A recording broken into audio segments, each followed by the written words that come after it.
विक्की को हमेशा किस्मत ने उसकी मेहनत से ज्यादा दिया।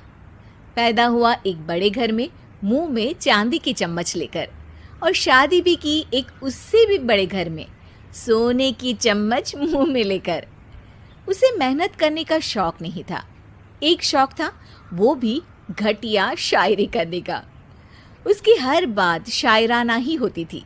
जैसे कि एक दिन, दूर से देखा तो चांद पे दाग था, दूर से देखा तो चांद पे दाग था, पास से देखा साबुन का छाग था।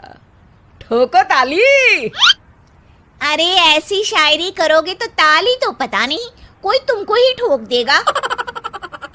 शायरी वो बिल्ली है जो किसी का भी रास्ता रोक दे, और क्या मैं किल हूँ जो कोई मुझे ठोक दे। मुझे तो आपसे बात ही नहीं करनी। मैं निकला था गाड़ी लेके, लेकिन दौड़ के जा रहा हूँ। मेरी शायरी कोई नहीं सुनता, मैं घर छोड़ के जा रहा हूँ। धीरे बोलिए जी, मम्मी पापा को पता चल जाएगा तो तुमको सच में तुम्हारे मायके भेज देंगे। सस्ते साबुन से मेरी कॉलर चमकी नहीं, सच में चला जाऊंगा, मेरी बात कोई धमकी नहीं। अगर शायरी ही सुनानी है तो सुनाओ, लेकिन कोई काम धंधा भी तो करो। मेरे पिताजी के पास बहुत पैसा है, तो घर जमाई बन के खा रहे हो, और कल जा रहे हो ना अपने मायके, तो आज ही चले जाओ मेरी बला से। हमें तो अपनों ने लूटा, गैरों में कहाँ दम था हमें। अरे चुप हो जाओ, तुमको मिर्जा गालिब की कसम। अरे जाना है तो जाओ, लेकिन पहले मेरे मम्मी पापा से मिलकर जाओ, वरना वो क्या सोचेंगे। लेकिन विक्की अकेले ही अपनी कार लेकर अपने मायके यानी कि अपने खुद के घर पहुंच जाता है। अरे बेटा, तू अचानक, बहू कैसी है? अरे माँ, बहू तो बिल्कुल बदल गई है, मुर्गी हाथ से निकल गई है। अरे क्या हुआ बेटा? उसकी आती नहीं है, मेरी जाती नहीं है। मैं करता हूँ शायरी, उसे भाती नहीं है। मेरे पास उसका फोन आया था बेटा, सही कह रही है वो। तुमको काम करना चाहिए, तभी तो इज्जत मिलेगी। घर जमाई बन के सास ससुर के पैसों पर कब तक ऐश उड़ाते रहोगे? मेरी जिंदगी में हर तरफ से उंगली हो रही है, फोन पर मेरी चुगली हो रही है। अरे चुगली नहीं कर रही थी बहू, वो तेरा भला चाहती है बेटा। सूखे हुए कपड़े को भी गीला कह रहे हैं लोग, चुगली करने को मेरा भला कह रहे हैं लोग। ठोको ताली। ये सुन के माँ अपने हाथ से अपना सर पीट लेती है। अरे माँ, ताली की जगह माथा क्यों ठोक रही हो?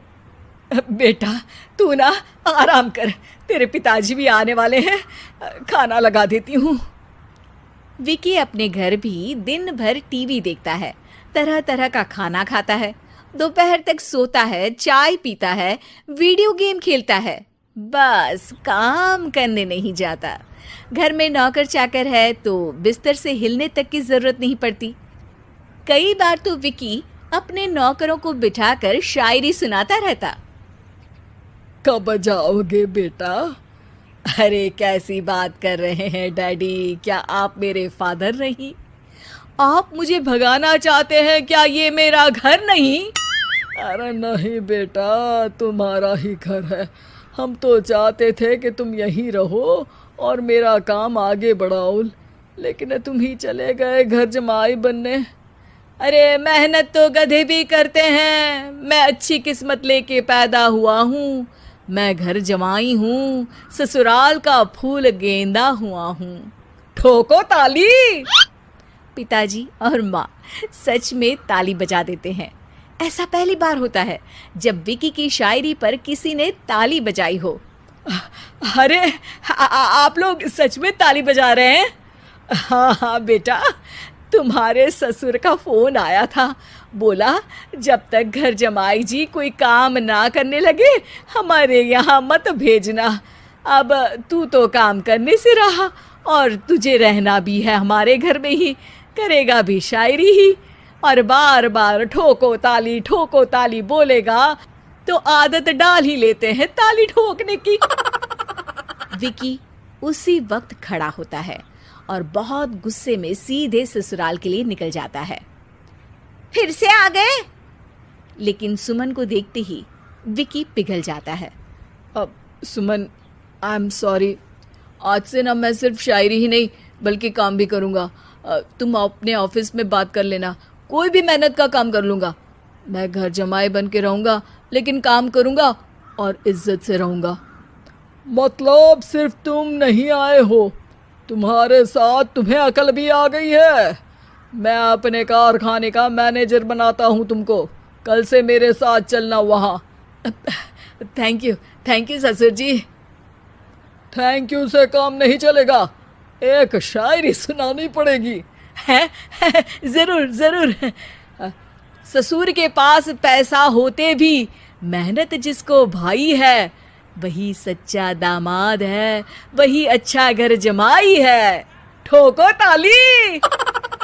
सब विकी की शायरी पर ताली ठोक देते हैं। शिक्षा